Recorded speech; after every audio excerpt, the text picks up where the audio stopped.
함께 읽겠습니다. 그러나 우리는 그들이 우리와 동일하게 주 예수의 은혜로 구원받는 줄을 믿노라 하니라. 아멘. 사도행전 15장 1절부터 11절까지 본문입니다. 예수의 은혜로 구원받는 줄을 믿노라. 예수의 은혜로 구원받는 줄을 믿노라 라는 말씀의 제목입니다. 자, 예수의 은혜로 구원을 받는다. 자, 이렇게 베드로 사도가 증언하고 있습니다. 11절 나와 있습니다. 11절 말씀에 그러나 우리는 그들이 우리와 동일하게 주 예수의 은혜로 구원받는 줄을 믿노라 하니라. 자, 이렇게 증거하고 있습니다. 어떻게 해야 구원을 받는가? 자, 이 구원에 대한 문제가 오늘 주제입니다. 자, 구원. 혈통적 유대인들은 어떻게 해야 구원을 받습니까? 행위를 통해 구원을 받는다. 이렇게 생각했죠. 반면에 그리스도를 믿는 유대인들, 한마디로 그리스도인들은 예수를 믿음으로, 다시 말해 믿음을 통해 구원을 받는다. 자, 이렇게 생각했습니다. 왜 같은 유대인인데 혈통적 유대인들과 그리스도를 믿는 유대인들이 구원관이 다른가? 그렇죠? 다르지 않습니까? 혈통적 유대인들과 그리스도를 믿는 유대인들, 다 이제 유대인들인데 전통적인 유대인들, 유대교를 믿는, 그러니까 그리스도를 믿지 아니하고 전통적으로 지내왔던 유대인들을 혈통적 유대인, 그 유대인들 중에서 그리스도를 믿기 시작하면서 개종한, 그래서 그리스도를 믿기로 따른 그리스도인들을 가리켜서 그리스도 유대인 이렇게 이제 말할 수 있는데요. 그들은 구원관이 서로 달랐습니다. 자, 구원이 무엇인가에 대한 개념이 서로 다르기 때문인데요. 구원이 무엇인가에 대한 내용을 우리가 한번 정리할 필요가 있다라고 생각을 합니다. 자, 먼저 혈통적 유대인들의 구원관, 그들은 어떻게 해야 구원받을 수 있다고 생각했습니까? 혈통적 유대인들. 예, 유대인이 되어야. 예, 그래서 할례를 받는 거죠. 유대인이 되어야 구원을 받는 거예요. 자신들처럼 아버지가 누구시니가 중요하죠. 그래서 족보가 중요하죠. 내가 유대인이냐 아니냐가 중요한 거예요. 그래서 구원을 받는지 안 받는지. 그래서 유대인인지 아닌지를 어떻게 할 수 있습니까? 족보를 확인하는 거예요. 그렇죠? 족보에 너 이름 있어? 어디 김씨야? 어디 박씨야? 어디 최씨야? 이런 거 보는 거죠. 그래야 양반이라는 거죠. 이게 없으면 양반이 아니다. 이제 이 뜻이잖아요. 양반, 자신의 그룹, 자신의 계급, 자신의 조직사회 가운데 들어오면 구원을 받는다는 거예요. 우리말로 하면 이제 우리 조직에 들어온다 이런 뜻이죠. 지금도 이런 게 있잖아요. 이제 소위 말하는 사람들이 만들어 온 어떤 계층, 그 틀 안에 들어와야 구원을 받는다라고 생각하죠. 왜요? 혜택을 받기 때문에. 그래서 이걸 이제 보통 기득권이라는 말로 표현하기도 하는데, 그 조직에 들어가면, 그 무리에 합하면 여러 가지, 실제로 옛날에 이제 그런 상업들, 길드 조직이라든가 이런 거 통해서 자신들만 판매권을 얻는다든가, 자신들만 어떤 법을 누린다든가, 자신들이 어떤 정보를 얻는다든가, 자신들만의 지식을 얻는다든가. 그래서 혈통적 유대인들이 가지고 있는 지식의 그 가장 큰 힘은 말씀을 들을 수 있는, 그러니까 말씀을 접근할 수 있는 그 정보에 접근할 수 있는 기회를 얻게 됐기 때문에 이게 이제 기득권이고, 말씀을 아니까 여기서 할례를 받으라고 하는 게 말씀에 나오잖아요. 그래서 말씀을 받는 걸 적용할 수 있기 때문에, 자, 이렇게 유대인이 되는 것. 그래서 할례를 받고 규칙을 지키고, 그렇죠? 우리 조직에 들어오려면 여기에 맞는 행동 강령을 지켜야 되는 것이죠. 그렇기 때문에 사람들이 유대인이 되는 것을 강조하고 있었습니다. 이게 이제 유대인들이 생각하는 구원관이에요. 유대인. 우리말로 하면 그 자기들만이 원하는 그런 그룹이나 조직에 가입하는 것. 그런데 달리 그리스도인들이 가지고 있는, 그리스도 유대인들이 가지고 있는 구원관은 무엇이냐? 조직이나 그룹에 들어가는 것이 아니라, 자, 예수님이 우리 가운데 가르치는 구원의 내용은 무엇이었습니까? 구원이 뭐죠? 문제가 해결되는 건가요? 아니죠. 구원은 하나님을 아는 것, 영생이라는 거예요. 영생이 유일하신 참 하나님과 그가 보내신 예수 그리스도를 아는 것이 영생이잖아요. 하나님의 생명으로 사는 걸 영원이라고 하는 생명이 되었다. 그래서 영생이라고 이야기한다고 했죠. 자, 예수님께서 우리 가운데 가르쳐 주신 것은 아버지를 알아야 구원을 받는 것이다. 그래서 먼저 그의 나라와 그의 뜻을 구하라라고 얘기하죠. 구하고 자꾸 두드리면 아버지가 준 선물을 받을 텐데, 그래야 성령을 받게 된다라는 거죠. 유대인들의 구원과는 성령이 필요 없습니다. 그렇죠? 왜요? 수고하면 돼요. 열심히 노력하면 돼요. 형님, 저 아시죠? 저 들어가게 해주세요. 제가 뭘 잘할까요? 열심히 하겠습니다. 최선을 다하겠습니다. 충성하면 우리 조직에 들어와, 이렇게 할 수 있단 말이죠.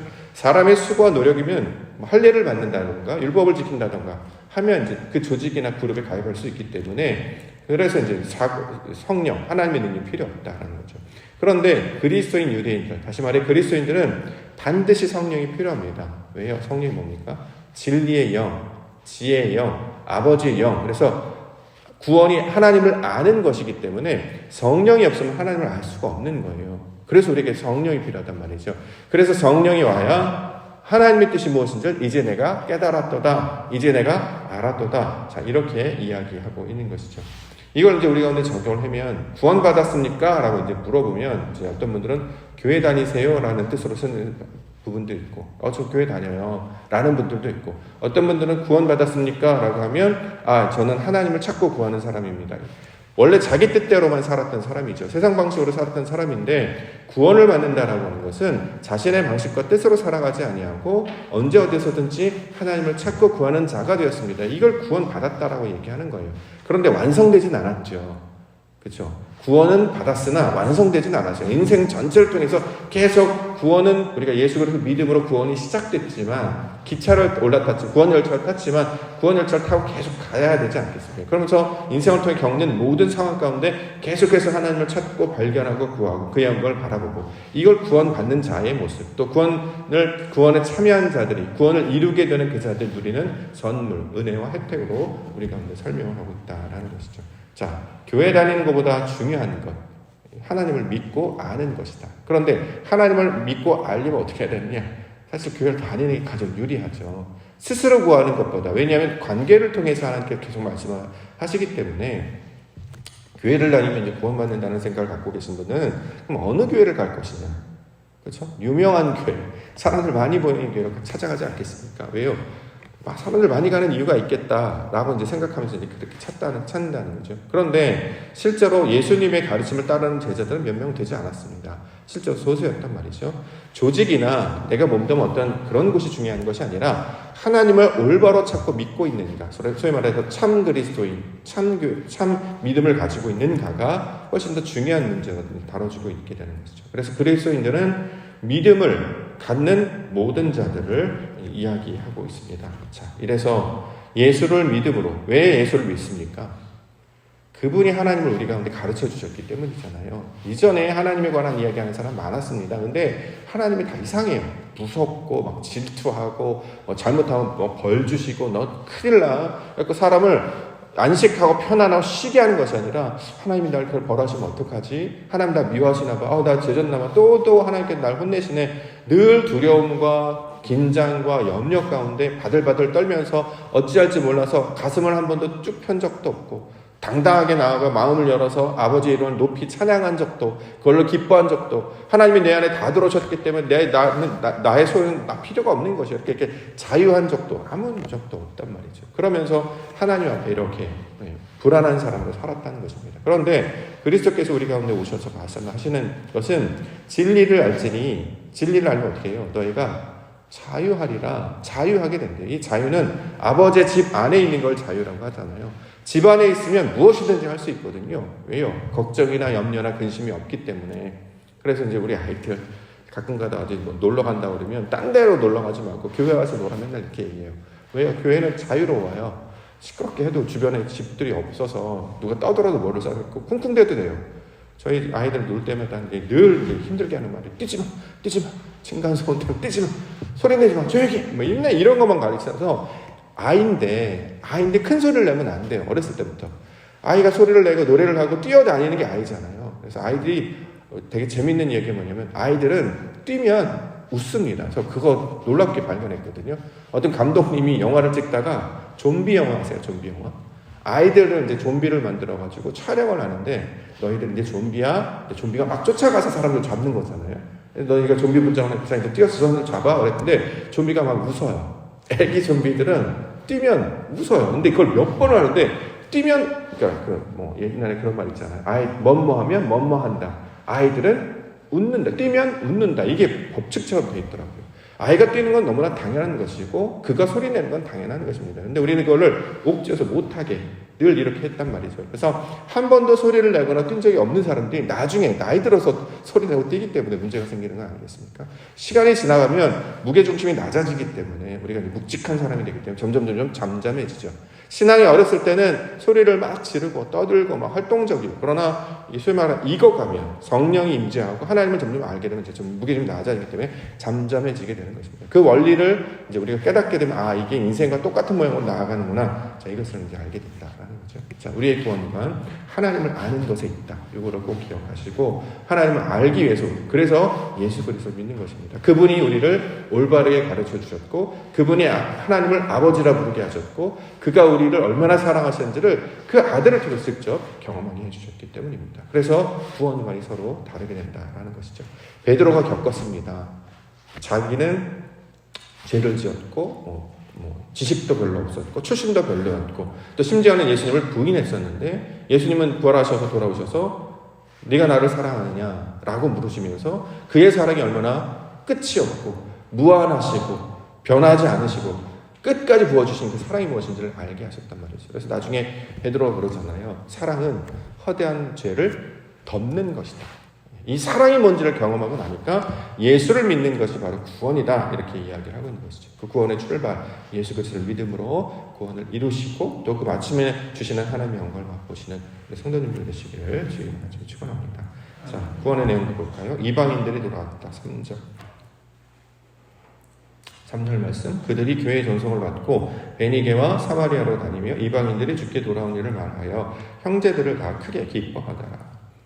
자, 이방인들이 돌아온 소식을 전하면서 기뻐했다. 이게 이제 그리스도인들의 특징이다라는 거죠. 유대인들은 다른 사람은 관심이 없어요. 자신들끼리의 기득권에만 집중하기 때문에 내가 얼마나 유리하고 내가 얼마나 좋은 건지 거기에만 이제 집중해서 타인에 대해서, 특별히 이제 이방인들에 대해서 하나님을 알지 못한다고 자신들이 규정하는 그 거기에 벗어나는 일에는 관심이 없게 된다는 것입니다. 그런데 이 성령이 임하는 자, 소위 말해서 그리스도인들은 교회를 다니고 뭔 조직에 가입된 거 더 중요한 무엇이냐? 그래서 하나님을 알았느냐가 중요한 거잖아요.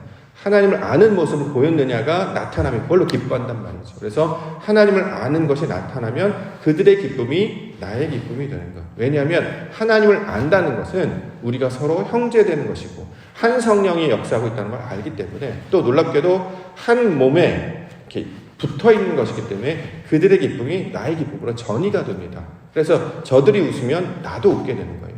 근데 유대인들은 저들이 웃으면 어떻게 해요? 배가 아픈 거죠. 왜 웃어? 왜 웃는 거지? 이렇게 된다는 거죠. 자, 이처럼 성령이 임하셔서 우리를 그리스도인으로 만드신 특징 중에 하나가 이방인들이 돌아오는 것을 통해 기쁨을 얻는 것. 그러니까 다시 말해 하나님을 발견하고 알게 되는 것이 나의 기쁨이 되는 것. 이것이 내용의 궁극적인 근본이 되는 것입니다. 자, 차별이 없다. 8절과 9절. 또 마음을 아시는 하나님이 우리에게와 같이 그들에게도 성령을 주어 증언하시고 믿음으로 그들이 마음을 깨끗이 하사 그들이나 우리나 차별하지 아니하셨느니라. 차별이 없죠. 유대인들, 혈통적인 유대인들은 차별했죠. 자기들 것은 좋은 것이고 저들은 나쁜 것이고, 나는 양반이고 저들은 쌍놈이고, 우리는 하나님의 사람이고 저들은 아닌 거, 이렇게 차별했지 않습니까? 근데 성령은 모두가 다 하나님 앞에 연결되어 있는 한 가족이며 한 형제임을 깨달아 알기 때문에 그 다음부터는 차별하지 않습니다. 그렇기 때문에 판단하거나 구분하지 않죠. 이전에는 항상 판단하고 구분했어요. 왜냐하면 자기가 가지고 있는 기준이 있기 때문에, 자기가 가지고 있는 틀이 있기 때문에 여기서 벗어나면 무조건 잘못한다고 생각해요. 신앙은 이렇게 하는 것이야, 믿음이 이렇게 하는 것이야, 교회는 이렇게 하는, 자기만의 규칙이 있단 말이죠. 그런 규칙이 어디 있죠? 성경에 나왔습니까? 그런 규칙을 말하는 게 아니었어요. 근데 자기들이 스스로 그렇게 정하는 거예요. 그러니까 그 기준에 안 맞으면 틀렸다라고 얘기하는 거죠. 근데 그 기준이 가르쳐 주지도 않아요. 일관되지도 않습니다. 이럴 때는 이렇다가 저럴 때는 저렇다가 자기한테 유리한 데는 해석했다라는 것이죠. 근데 성령이 들어오면 우리 뜻대로 판단하지 않습니다. 왜냐하면 아버지께서 기뻐하시는 것이 우리의 기준이 되기 때문이죠. 그래서 그 기준을 가지고 있었던 첫째 아들은 둘째 아들을 미워했어요. 집을 떠났기 때문에. 그렇죠? 근데 나중에 둘째 아들 집을 돌아오니까 아버지는 어떻게 해요?